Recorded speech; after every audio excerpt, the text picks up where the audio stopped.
Welcome today to Bridal Holy Fire, a voice of the bridegroom king, calling you to get ready for Jesus' soon return. Today, we will model in a tangible way how to prepare for the rapture.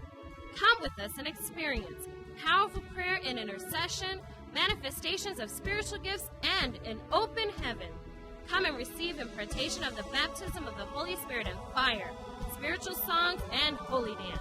Come embark on a journey of miracles, signs, and wonders.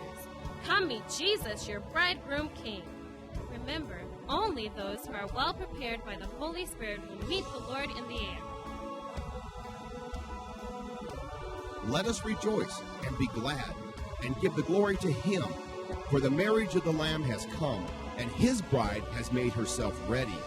It was given to her to clothe herself in fine linen, bright and clean, for the fine linen is the righteous acts of the saints. Then He said to me, Write, Blessed are those who are invited to the marriage supper of the Lamb.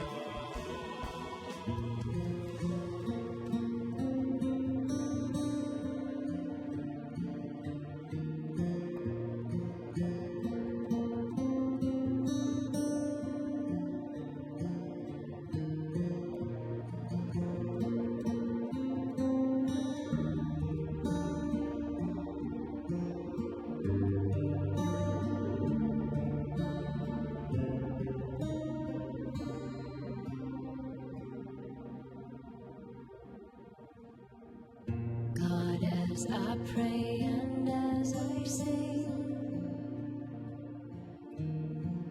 grant me a vision of the King. Open up my eyes that I might see, that I would see the King in all His glory, all His strength and beauty.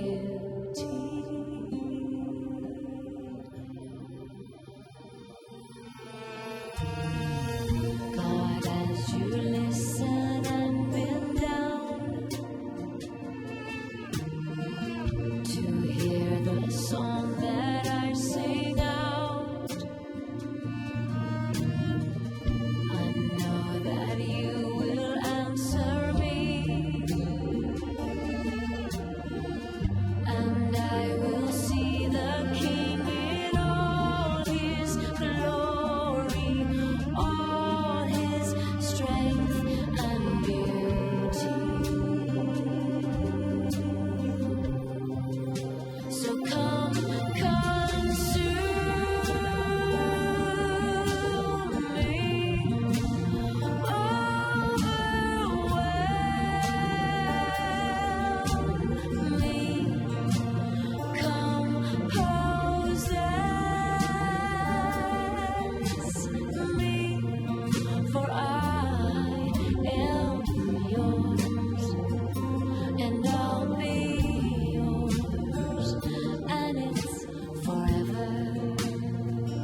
it's gonna be forever.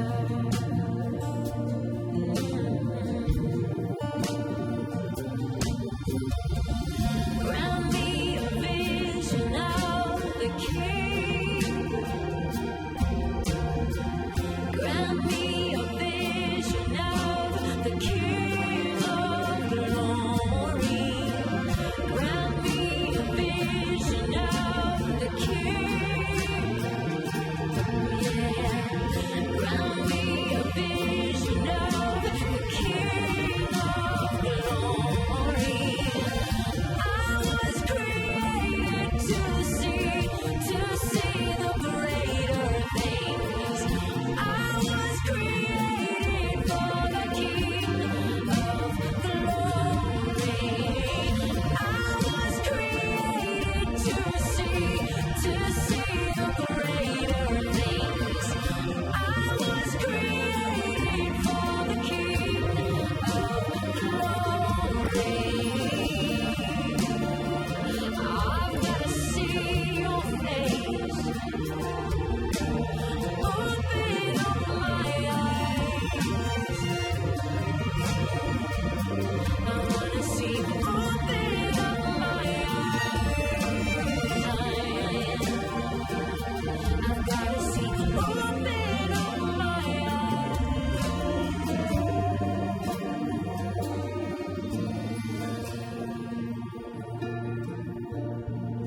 I've just got to see your face. The fire in your eyes. I've just got to see your face on this side of time.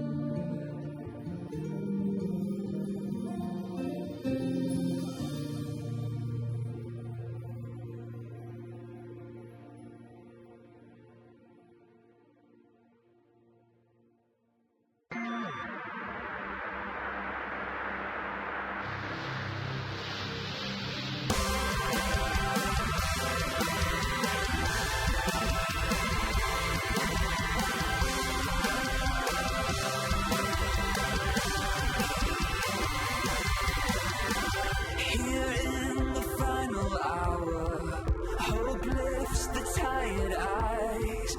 Here now, we are waiting for you to arrive.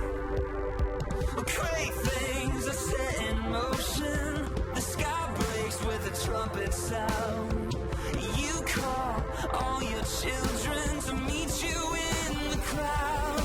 We are waiting, anticipating your arrival.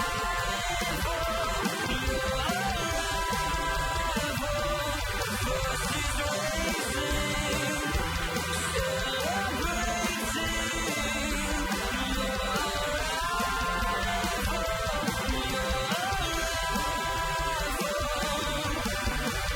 we'll keep the candle burning. We'll watch for every side. Here now, we are waiting for you to arrive. Great things about to happen. Lord, let your kingdom come and call us home to heaven, the city of our God.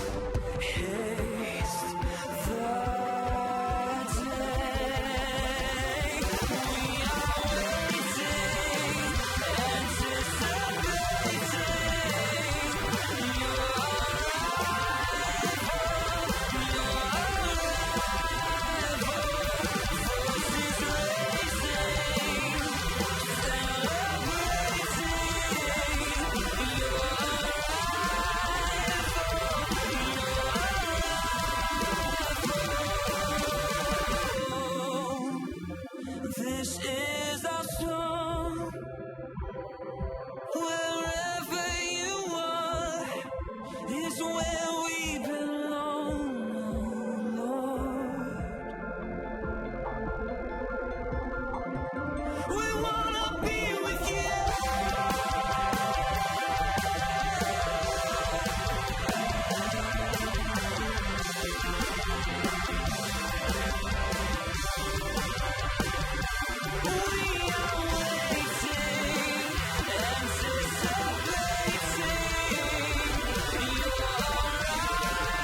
Wow.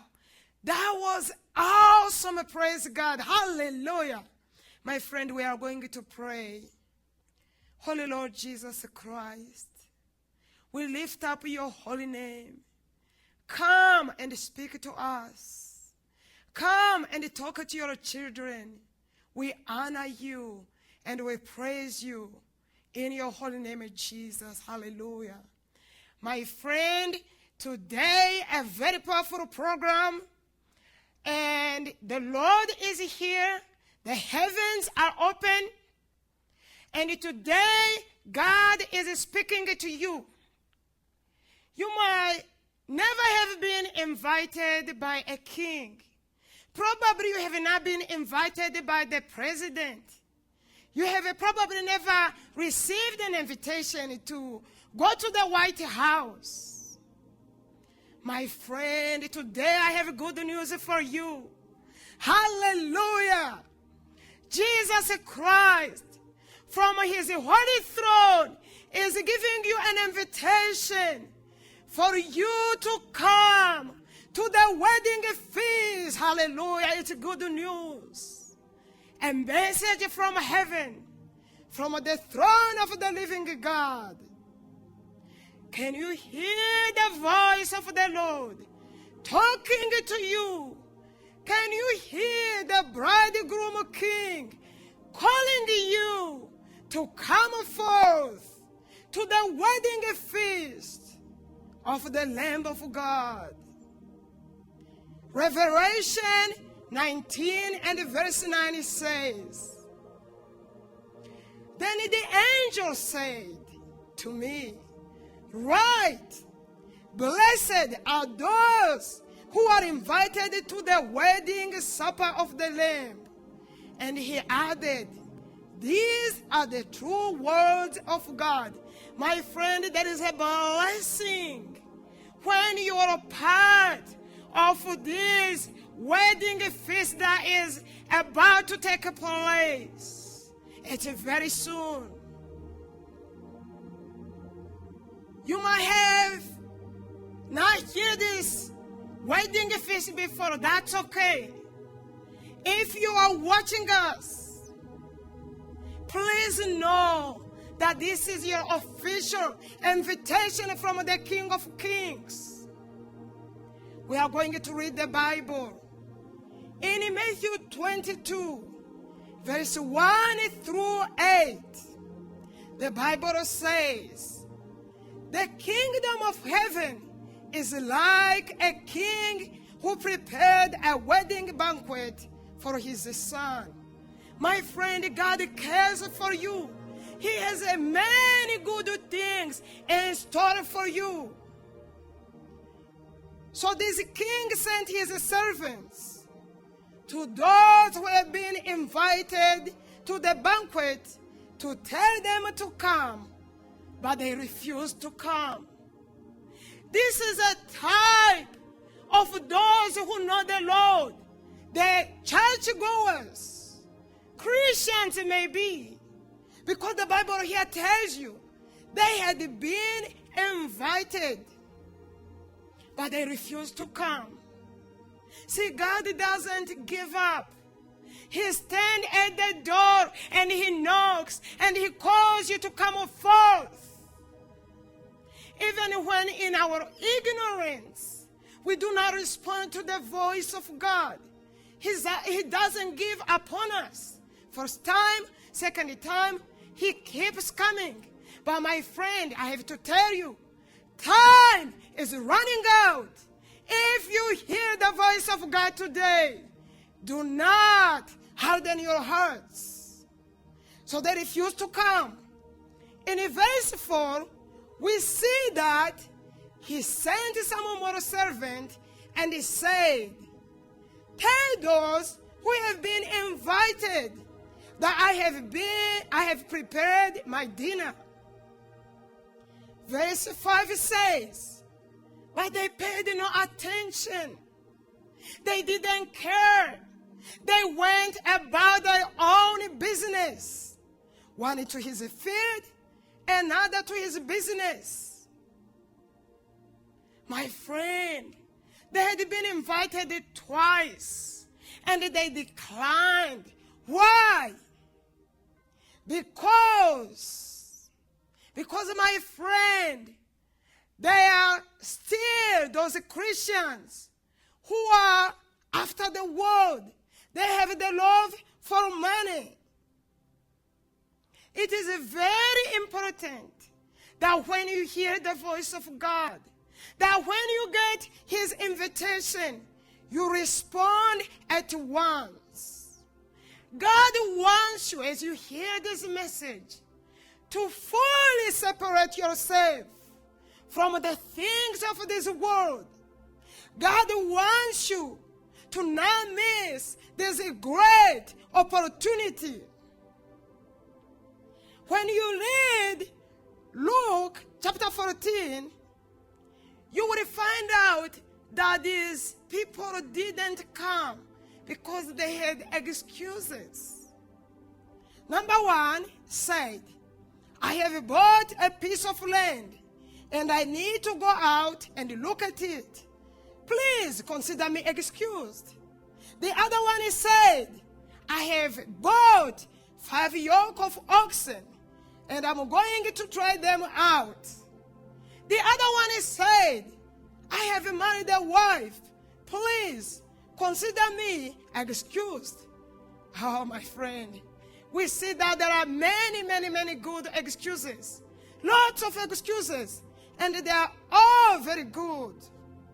This group here represents those Christians who are living for themselves. These are the ones who live in the I, me, myself. These are those Christians who have not separated themselves from the love of money, material things. They have not given up their sexual lust and earthly world. The Bible says, do not love the world and the things of this world. If anyone loves the world, the love of the Father is not in him. These are those Christians who have not abandoned the old self. This type of Christian, my brothers and my sisters, they will not share in the joy of the rapture. Heaven is a ready place for a ready people. Heaven is a prepared place for the people who are prepared. Today, the Holy Spirit is calling you to be prepared, to get ready, because Jesus is about to come. When the archangels blow the trumpet and Jesus comes again, people who have followed the Lord fully and have prepared, they will meet the Lord in the air and they will be raptured. You can read that in 1 Thessalonians 4:16. But see the wisdom of God. See the power of God. Because these people said no to the master, he did not cancel the wedding feast. He did not cancel his plan. Oh, my friend, we are going to go to heaven. Whether people like it or not, we are going. Whether people believe in heaven, we are going to heaven. And wherever you are, confess it. Speak it loud. Say, I am going to heaven. Nothing will stop me. Not the unbeliever, not those who are not going. I am going to heaven. Hallelujah.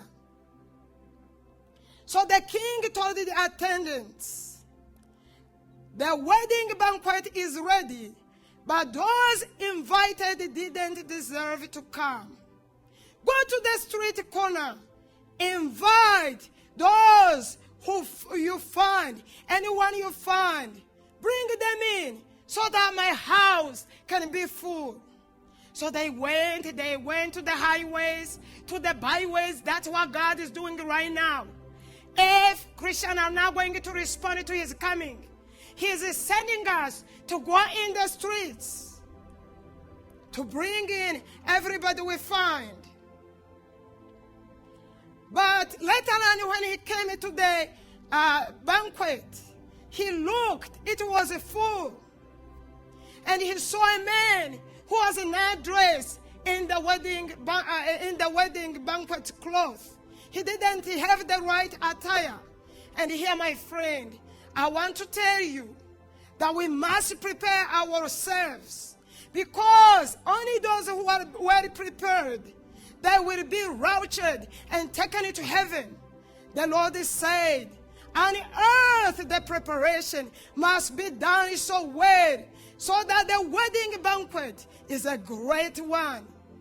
Do not let this unique banquet become simple and crude. Let us make it majestic, glorious. Jesus is telling you, let us make it powerful, mysterious, and we will be proud of this wedding forever. I'm calling you, my friend. Come, follow God's word fully. Come fully prepared to welcome the Lord.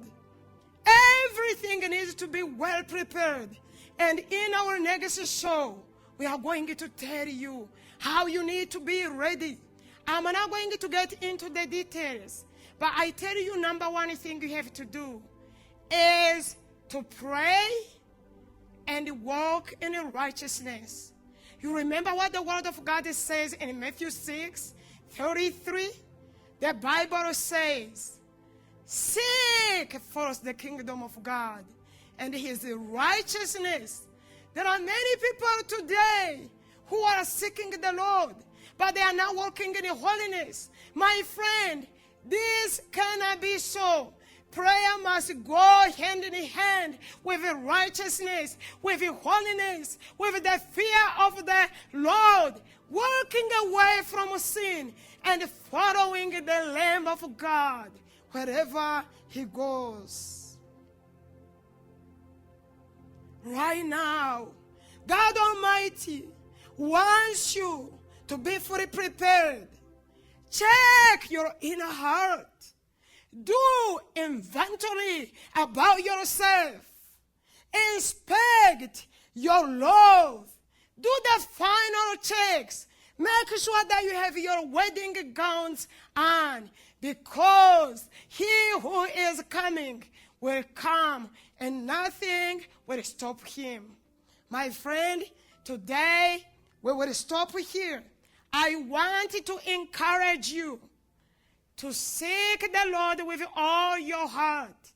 Even right now, I pray that the anointing of the Lord comes upon you, for you to be awake and walk with the Lord 24/7. Walk with the Lord with all your heart. Love him with everything within you. This world is about to end. This world has nothing good to offer you. Seek the Lord with all your heart. You might say, I need God to touch me. And my friend, I want to agree with you. Right now, let's go on our knees. Let's pray.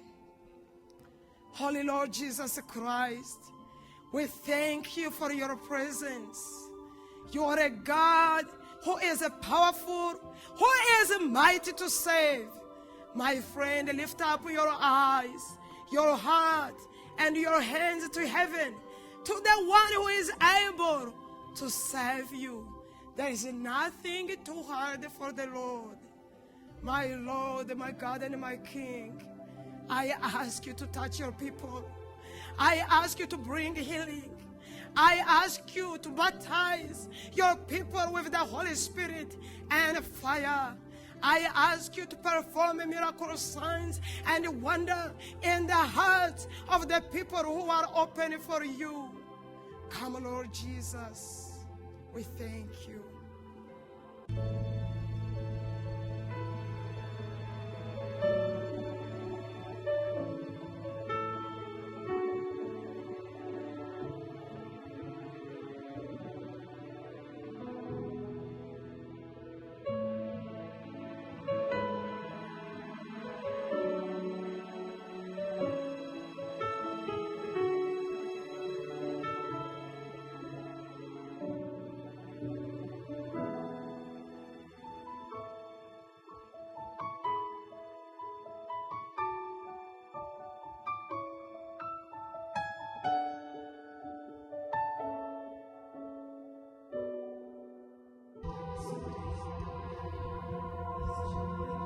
Beware the mark of the beast. The Bible says, if anyone worships the beast and his image, and receives a mark on his forehead or on his hand, he also will drink of the wine of the wrath of God, which is mixed in full strength in the cup of his anger. And he will be tormented with fire and brimstone in the presence of the holy angels and in the presence of the Lamb. And the smoke of their torment goes up forever and ever, and they have no rest, day and night. Those who worship the beast and his image, and whoever receives the mark of his name. Accepting this mark is the irreversible act of selling your soul to Satan. This sin is unforgivable and cannot be reversed by physically removing the mark. Receiving the mark of the beast will give legal grounds to Satan to control your mind and take away your free will. Do not take the mark of the beast and think that God will understand, that God will forgive you, that you can take it if you don't mean it in your heart. For the Bible is clear that anyone who gets the mark of the beast will belong to Satan and go to hell. Remember, anyone who receives the mark of the beast will be doomed to hell forever. There is no forgiveness, no salvation, no hope, and no second chance to enter heaven for anyone who receives the mark of the beast.